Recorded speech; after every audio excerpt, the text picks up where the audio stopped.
They say, there was once a young man named Aid. Aid lived in a small village, surrounded by tall palm trees, red earth, and an ancient forest that the villagers feared to enter after sunset. Beyond that forest stood an old man.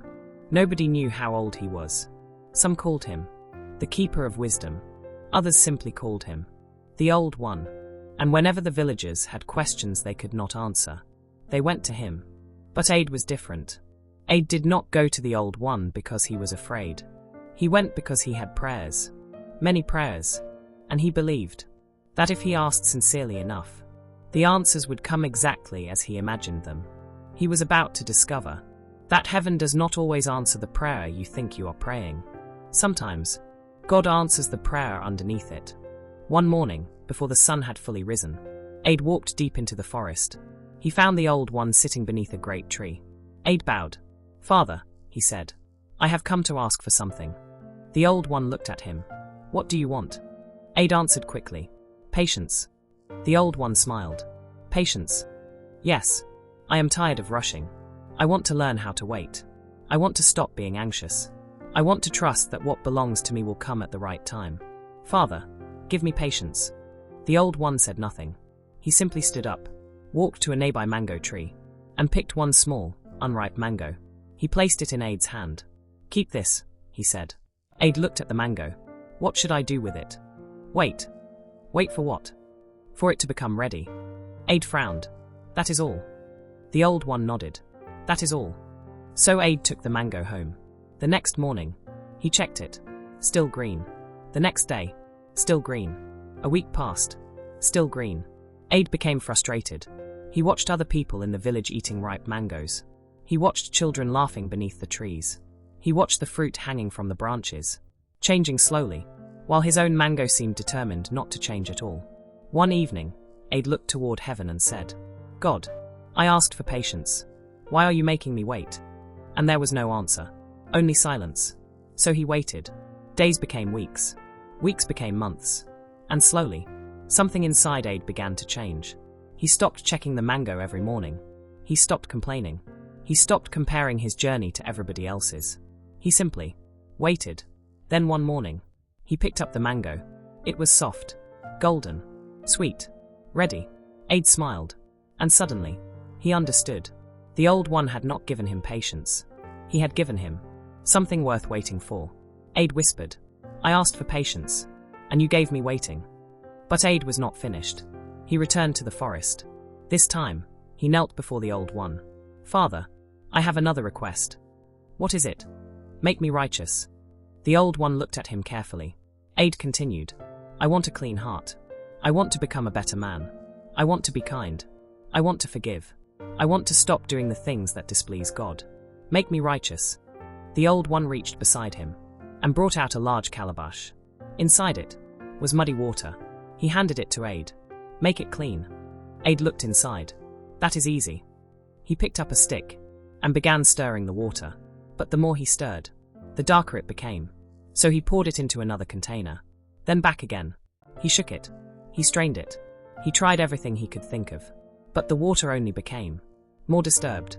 Finally, exhausted, Aid dropped the calabash. "I cannot do it." The Old One smiled, then stopped touching it. Aid stared at him. "What?" "Put it down, and leave it alone." So Aid did. He placed the calabash beneath the tree, and walked away. The next morning, he returned. The mud had begun settling. The following day, the water was clearer. A few days later, it was almost completely clear. Aid looked inside, and there, in the still water, was his reflection, his own face. He stared at himself, and for the first time, he saw something he had been avoiding. He saw his pride, his anger, his jealousy, his unforgiveness, his hidden bitterness. The things he condemned in other people were also living quietly inside him. Aid stepped back. The Old One spoke. "You asked me to make your heart clean, but you did not ask me to show you what was inside it." Aid said nothing, because the truth was painful. He had wanted righteousness, but righteousness had first required repentance. He wanted God to make him look holy. God wanted to make him whole. Aid looked again at the water and whispered, "I asked you to make me righteous, and you showed me my heart." Some time passed, And Aid became more concerned about the village. He saw arguments. He saw jealousy. He saw people refusing to forgive one another. He saw leaders making mistakes. He saw families divided. He saw people who spoke about love, but carried hatred in their hearts. And one morning, Aid became angry. He ran to the forest. He found the Old One. "Father." The Old One looked at him. "What troubles you?" Aid answered, "Our people. Our village is sick. There is hatred. There is pride. There is jealousy. There is division. People have forgotten how to love one another. Father, heal our people." The Old One was silent. Then he reached behind him and brought out a broken calabash. He handed it to Aid. Aid stared at it. "What is this?" "Carry it through the village." So Aid carried the broken calabash. He walked through the marketplace. People stared. Some laughed. One man asked, "Aid, why are you carrying a broken pot?" Aid answered, "Because everyone in this village is broken." He continued walking. He saw the woman who had refused to forgive her sister. He saw the man who was always gossiping. He saw the elders arguing. He saw the young men mocking one another. And Aid began pointing. "This one needs healing. That one needs healing. They all need healing." But then, something happened. Aid felt a sharp pain in his hand. He looked down. The broken calabash had cut him. Blood was running down his fingers. He had been so busy pointing at everyone else's wounds that he had forgotten. He was bleeding too. He returned to the forest. The Old One looked at his hand. Aid lowered his head. "I wanted you to heal them." The Old One nodded. "And?" Aid was silent. Then the Old One said, "You asked me to heal the village, but you did not ask me where the healing should begin." Aid looked down. The Old One continued, "Before you point at the brokenness of others, look at the wounds you carry." And suddenly, Aid understood. He had prayed, "Lord, heal your people." But God had put his own face in the mirror. Aid whispered, "Start with me." But there was still one prayer left. Aid had become tired. The waiting had exhausted him. The mirror had humbled him. The broken calabash had wounded him. And now, he was tired of being tired. So he returned to the Old One one final time. He knelt. "Father, give me strength." The Old One asked, "What kind of strength?" Aid answered, "I want to be strong. I want to stop falling. I want to stop crying. I want to stop needing help. I want to be able to carry everything. Make me strong." The Old One pointed toward the forest. There stood an enormous iroko tree. Its trunk was wide. Its branches stretched toward the heavens. "Become like that tree." The Old One said. Aid nodded. So he stood beneath the tree. He planted his feet firmly. He stretched his arms. And he waited. Then, the wind came. At first, it was gentle. Then stronger. Then violent. The branches of the iroko tree began to move. Aid stood his ground. The wind became stronger. He fought it. He pushed against it. He refused to bend. But eventually, his legs gave way. He fell to the ground. He stood again. The wind came. He fell again. Finally, Aid lay exhausted on the earth. He looked at the great tree. And something caught his attention. The branches were moving. The leaves were shaking. But the tree was still standing. Aid looked beneath the ground. Of course, he could not see the roots. They were hidden, deep beneath the earth. And suddenly, he understood.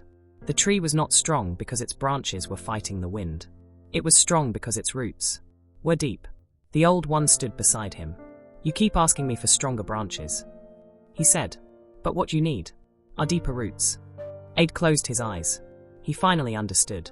Strength was not the absence of weakness. Strength was knowing where to run when you are weak. He remembered every time he had said, "I can handle this."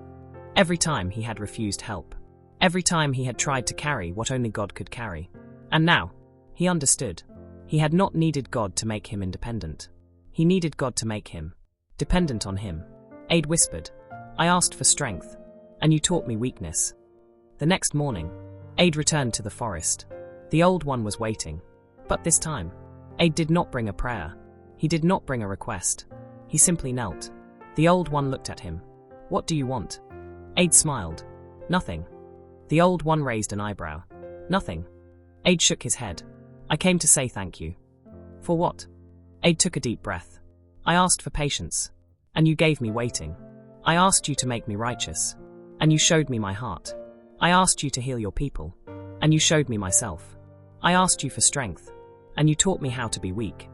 The forest became quiet. Aid looked up. For a long time. I thought you were refusing my prayers. I thought you were taking too long. I thought you were giving me the wrong answers. But now, I understand. The old one smiled. Understand what? Aid's eyes filled with tears. That you were answering me. All along. You see, sometimes, we ask God for the fruit, and He gives us the soil. We ask for patience, and He gives us waiting. We ask for righteousness, and He gives us repentance. We ask for healing, and He gives us a mirror. We ask for strength, and He teaches us surrender. And because the answer does not look like the prayer, we think God has forgotten us. But maybe He hasn't. Maybe He is answering a deeper prayer. A prayer we did not even know we were praying. Pause. Maybe the waiting is not punishment. Maybe it is preparation. Maybe the breaking is not destruction. Maybe it is the breaking of everything that was never meant to control us. Maybe the weakness is not the end of our strength. Maybe it is the place where we finally discover His. I asked the Lord for patience, and He threw me into the waiting. I asked Him to make me righteous, and I almost became a bitter man. I asked Him to heal His church, and He put my face before the mirror. I sought the strength of God, and I found it in my weakness. What a mystery. What a beautiful mystery. The answer was never wrong. I simply did not understand the language of the answer, and perhaps that is where faith begins. Not when we understand everything, but when we can look at God, in the middle of the waiting, in the middle of the breaking, in the middle of the weakness, and still say, Father, I trust you. Sometimes, God does not change the situation around us, because He is changing the person inside it. Sometimes, the prayer is not, Lord, change everything around me. Sometimes, the deeper prayer is, Lord, change me. And when we finally understand, we may look back at the waiting, the tears, the correction, the weakness, the uncomfortable mirror, and realize, God was not ignoring us. He was forming us. He was not abandoning us. He was drawing us closer. He was not withholding the answer. He was preparing us to become the person who could carry it. If you are waiting, wait. If you are being corrected, listen. If God has placed a mirror before you, look. And if you feel weak, lean. Because perhaps the prayer you think God has not answered is already being answered in you.